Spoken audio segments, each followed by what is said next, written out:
В нашем сегодняшнем видео мы погрузимся в удивительную и сложную историю переселения народа Апсуа в Грузию.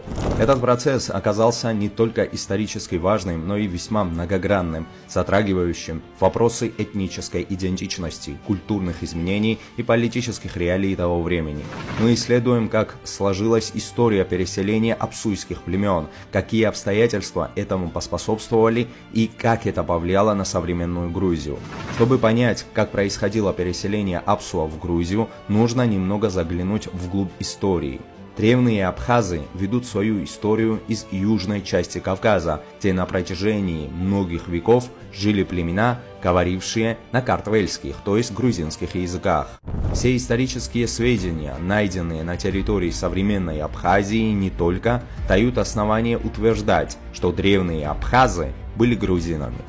К концу X века, когда Грузия была объединена, Абхазия в объединенное царство в основном входила как Цхумское княжество, правителем которого был определен род Шарвашидзе. Для многих зарубежных историков, в основном греческой, арабской и русской литературе, термины «иберы», то есть восточные грузины и абхазы, западные грузины, используются параллельно как синонимы.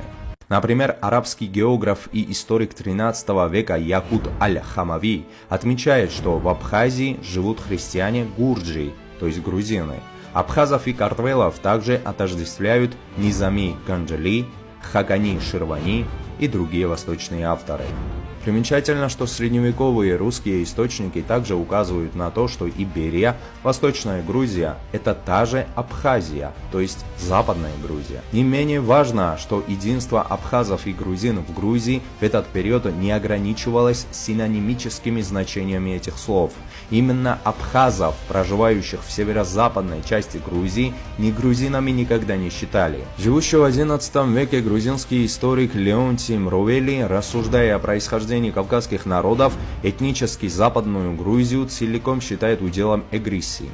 Следует также отметить, что территория современной Абхазии полностью была частью средневековой грузинской христианской культуры. В то время в Абхазии было построено множество христианских храмов, среди которых особенно выделяется Бедийский храм, построенный Багратом III. Прекрасными памятниками грузинской христианской архитектуры являются храмы Лыхни и Бичвинта. В течение этого периода на территории современной Абхазии строились крепости и другие оборонительные фортификационные сооружения, в том числе крепости на горе Иверия, а также крепость Баграты, расположенная на одном из холмов в юго-восточной части Сохуми. Типичным памятником средневековой грузинской архитектуры является расположенный близ Сохуми одноарочный мост, Беследский мост, на котором вырезана старогрузинская надпись. Согласно палеографическим признакам, данная надпись датируется XI-XII веками. На территории современной Абхазии церкви и монастыри были центрами грузинской культуры.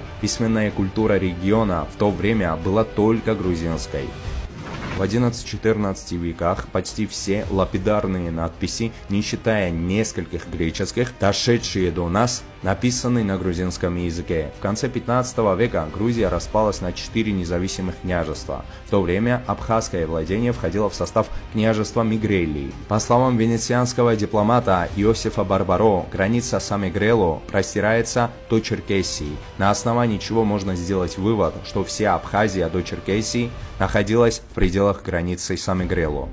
В указанный период, то есть в период до середины 15 века, большая часть территории современной Абхазии административно входила в княжества Одыши и Цхуми, которые в основном были заселены грузинскими племенами. Цхуми, по всем данным, был грузинским городом. Сам город представлял собой резиденцию главы Самегрело, где он чеканил монеты. Южная граница княжества абхазов не входила за пределы Анакопии. Абхазское княжество, во главе которого стояли представители рода Шарвашидзе, являлось огранической частью общегрузинского государства. В 15-16 веках наблюдается экспансия северокавказских племен в направлении Сохуми.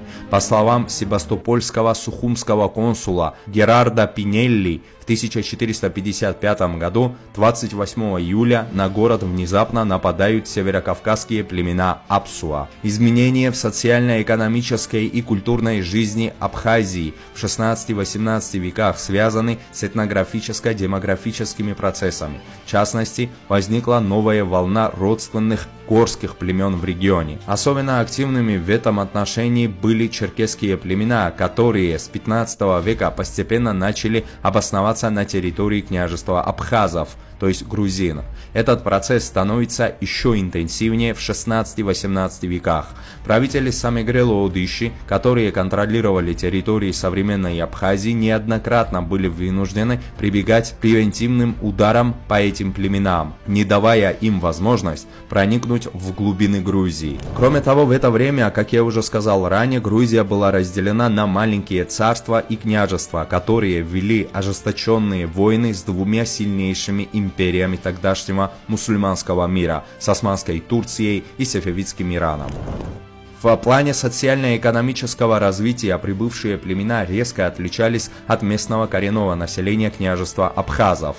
Если местные абхазы, то есть грузины, были частью высокоразвитого грузинского феодального общества с общехристианской идеологией и библиографическо-письменной культурой, то пришедшие северокавказские племена являлись разрушительной силой с варварским менталитетом первобытных племен. Именно переселившиеся племена вносят свою собственную языковую религию в Абхазию. Со своей стороны, обосновавшиеся на этой территории турки пытаются распространить ислам. Эти процессы привели к расшатыванию позиций в христианской вере древних абхазов. Процесс религиозных изменений хорошо отражен в грузинских письменных памятниках. Памятник 1474 года «Каноническая заповедь» повествует, что к концу 15 века абхазы под влиянием пришлых племен с севера начали отходить от христианства. Впоследствии абсуа-абхазы все более активно начали нападать на районы Западной Грузии, в основном на районы Самегрело. Об этих нападениях описываются и в зарубежных исторических источниках, в том числе Жаном Шарденом и Арканджело Ламперти. На фоне религиозно-идеологического освоения Османской империи Северо-Западного Кавказа абсуа-абхазы начали усиленную экспансию в направлении Самегрело. Во время правления Левана II Дадьяни большая часть нынешней Абхазии оставалась в пределах княжества Самегрело. Примечательно, что одна из резиденций правителей Самегрело находилась в Меркуле. Именно здесь Леван II Дадьяни подписал мирный договор с Османской империей в 1615 году. Меркул – это современный Очамчирский район оккупированной Абхазии.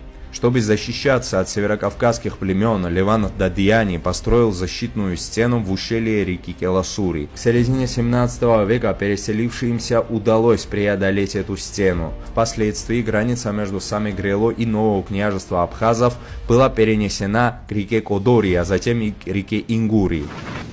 Давайте в двух словах пройдемся по основным аспектам этого видео. Апсуа, то есть современные абхазы, это северокавказское племя, которое сформировалось в результате смешения различных этнических групп, которые на протяжении веков обитали на Северном Кавказе. На территории нынешней Абхазии в 16-18 веках начался процесс активного миграционного движения этих самых апсуа. Это время ознаменовалось различными политическими конфликтами, войнами и экономическими изменениями, что способствовало переселению апсуа в более безопасные регионы, включая Грузию. Переселение народа апсуа в Грузию – это сложный исторический процесс, который несет в себя многоуровневые последствия для культурной и социальной жизни Грузии. Я надеюсь, что это видео помогло вам лучше понять этот аспект грузинской истории. Абхазия всегда была, есть и будет землей грузин. Если вам понравилось видео, не забудьте подписаться, оставить комментарии и поделиться с друзьями. Всем спасибо за просмотр.